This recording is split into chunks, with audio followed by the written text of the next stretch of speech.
পুজো তো চলে গেছে, অনেক দিনই হয়েছে, বাট আমি পুজোর ব্লগগুলো পোস্ট করতে পারিনি। বেবি ছোটো, তাই আমি এডিট করতে সময় পাচ্ছিলাম না, একদমই সময় পাচ্ছিলাম না সন্তকে নিয়ে। একদমই রাতে এখন ঘুমোচ্ছে না, প্রায় ঘুমোচ্ছে 5টা 4:30 এমন টাইমে ঘুমোচ্ছে। তো আমার উঠতে উঠতে অনেকটাই লেট হচ্ছে সকালে, তাই ভিডিও এডিটও করতে পারছিলাম না। Hello everyone, welcome to my another video. তো এটা ছিল ষষ্ঠীর মিনি ব্লগ, ষষ্ঠীর ব্লগ। ষষ্ঠীর দিন বের হয়েছিলাম আমার ভাই বোনদের নিয়ে। তো এদিন এতই কপাল খারাপ ছিল, ওই দিন ছিল না কারেন্ট। আমাদের পাড়াতে গ্যাস লাইন থেকে আগুন লেগে কারেন্ট ছিল অফ। ওই দিন রেডি হতে যা প্রবলেম হয়েছে, এরপরও খুব ভালোভাবে রেডি হয়েছি। ওরা দুইটা রেডি হয়নি ফুললি, ওরা গাড়িতে গিয়ে রেডি হয়েছে। আমি একদম রেডি হয়ে বের হয়েছি, কারণ সন্ত আমার কুলে থাকলে আমি রেডি হতে পারবো না, তাই আমি রেডি হয়ে বের হয়ে গেছি। আর এই দুইটা গাড়িতে অর্ধেক রেডি হয়েছে, অর্ধেক আমি একটু টাচআপ দিয়ে দিয়েছিলাম। বাকিটা ওরা গাড়িতে বসে বসেই করেছে, যেহেতু প্রচণ্ড গরম ছিল, বাড়িতে কারেন্ট ছিল না, ফ্যান ছিল না। গাড়িতে এসে চালিয়ে ওরা রেডি হয়ে যায়। এদিকে আমি ভিডিও করছিলাম ওদের। ষষ্ঠীর দিন আগেই আমাদের প্ল্যান ছিল যে আগে আমরা কিছু খেয়ে নেবো, কারণ খাওয়ার পাওয়াই যায় না, রাত হলে তো আরও পাবো না। তো ফার্স্টে আমরা যেহেতু টাউনে একদমই ঢুকতে পারবো না, নো এন্ট্রি যদি থাকে, তাই আমরা চলে গেছি আগে। কোথায় গেছিলাম? বাইপাসে রনি পাঞ্জাবি ধাবাতে। ধাবাতে গেলে খাওয়ার পাবো, এটা আমাদের জানা ছিল। আর আমাদের যেহেতু চেনাও ছিল ওইদিকে দাদাটা, তাই আমরা গিয়ে পট করে পেয়ে নিয়েছিলাম খাবার। 10 মিনিট ওয়েট করতে হয়েছে, খাবার পেয়ে নিয়েছে। প্রচুর লোক ছিল। এরপর আমাদেরটা তাড়াতাড়ি দিয়ে দিয়েছে।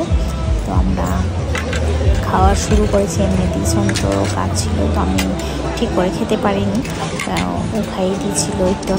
তারপর আমার ভাইয়ের কাছে দিয়ে আমি খেয়ে নিয়েছিলাম। তো এদিন পুজো দেখার প্ল্যান ছিল, বাট পুজো আমরা দেখতে পারিনি, অনেক লেট হয়ে গেছিলো। বাড়ি থেকে বের হতেই প্রায় 9:30 10টা বেজে গেছিলো। তো আমরা খাওয়া দাওয়া শেষ করতে করতে প্রায় 11:30 12টা বেজে গেছে মেবি, আমার ঠিক খেয়াল নেই। বাড়িতে আমরা ঢুকেছি প্রায় 2:30 বাজে, প্রায় 2:30 বাজে। তো আমরা এই দুটো পুজো দেখে এসে গেছিলাম বাড়িতে, কারণ লেট হয়ে যাচ্ছিলো, প্রচুর লেট হয়ে যাচ্ছিলো। প্রায় আমরা ঘুমাতে 4:30 বেজেছে, কারণ এসে আমরা আড্ডা মারছিলাম। ভাই চলে গেছিলো ওর বন্ধুদের সঙ্গে, আমার বাবার বাড়ির ওইদিকে পাড়াতে থাকবে, যেহেতু ওর সব বন্ধুরা ওইখানেই আছে, তাই ও আমাদের সঙ্গে থাকেনি, আমার বোনরা ছিল।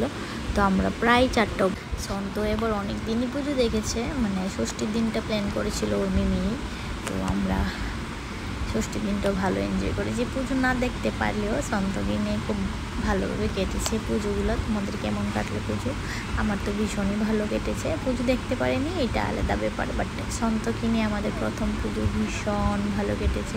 আমরা ভীষণ এনজয় করেছি, বলার বাইরে এনজয় করেছি। রাস্তাঘাটগুলো খুব মিস করি এখন বের হলেই, যে একদম ঠান্ডা ঠান্ডা থাকে রাস্তাঘাটগুলো। কী সুন্দর ছিল পুজোটাতে সারাটা পুজো খুবই ভালো লেগেছে। মনে হয় পুজোটা যদি আরও কয়েকটা দিন থেকে দিত, কতই না মজা হতো। সত্যি পুজোটা চলে গেলে একদম ভাল লাগে না, রাস্তাঘাটগুলো একদম মিস করে।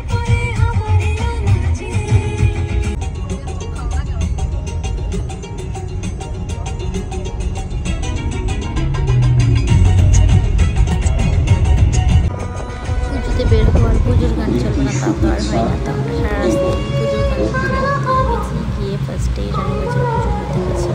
খুব সুন্দর হয়েছে পুজোগুলো, ভীষণই সুন্দর হয়। আর ওইদিকে একটা প্যান্ডেলের প্রোগ্রামও চলেছিল, তো সন্তকে নিয়ে সন্তর বাবা ঢুকেনি, কারণ অনেক বেশি সাউন্ড ছিল, সাউন্ড বক্স লাগানো ছিল অনেক, তো ও আসেনি ভিতরে। আমি ভাই আর বোনদেরকে নিয়ে ঢুকেছি। আমরা ঠাকুরটা দর্শন করে বের হয়ে আরেকটা ঠাকুর দেখতে চলে গেছিলাম। ওইটাতে কোনো সাউন্ড ছিল না বেশি, বাট এটাতে প্রচুর পরিমাণ সাউন্ড বক্স ইউজ করছিল তারা, কারণ প্রোগ্রাম চলছিল, যেহেতু একটা লাইভ প্রোগ্রাম ছিল, তাই আমরা প্রোগ্রামটাও দেখতে পাই। রাস্তার ডেকোরেশনটা খুব সুন্দর করে রাস্তা আমার বেশি লাইট রাস্তাটা সাজাই, ভীষণ ভালো লাগে আমার রাস্তাটাই। প্যান্ডেলটাও খুব সুন্দর হয়েছিল, গঙ্গাঘাট বানিয়েছিল, হয়েছে বাকি দিনের ষষ্ঠীতে হয়নি, ষষ্ঠীতে সেট আপ করে রেখেছিল। আমরা ভেবেছি সেট আপ করে গেছে, বাট আমি কয়েকজনের ভিডিওতে দেখেছি যে লাইভ রঙ্গারঙ্গি হচ্ছিল, ওইটা মিস করে গেছি। আবার ছোটো আর প্রচণ্ড ভিড় থাকে এবার আমি ওই জন্য হয়েছে এই প্রোগ্রামটাই চলছিল। আরেকটা প্যান্ডেলে তো আমরা আসার সময় গিয়েছিলাম, ভিডিও করে নিয়েছিলাম।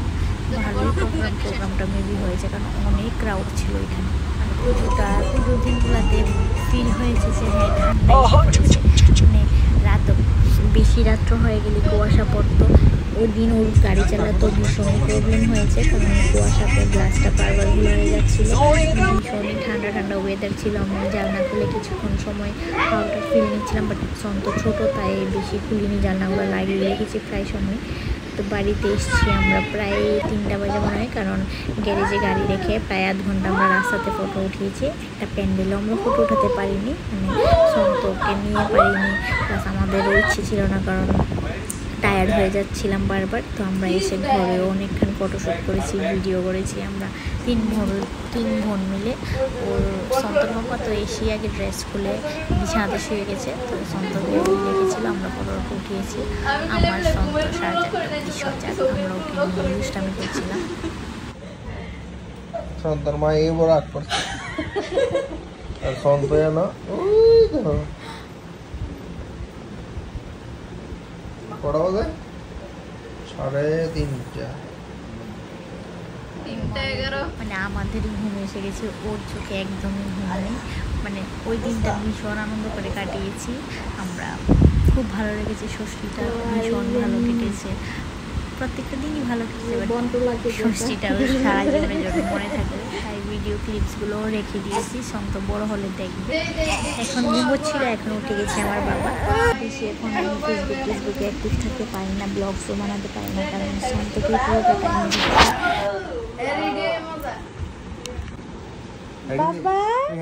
বন্ধ হয়ে যাচ্ছে।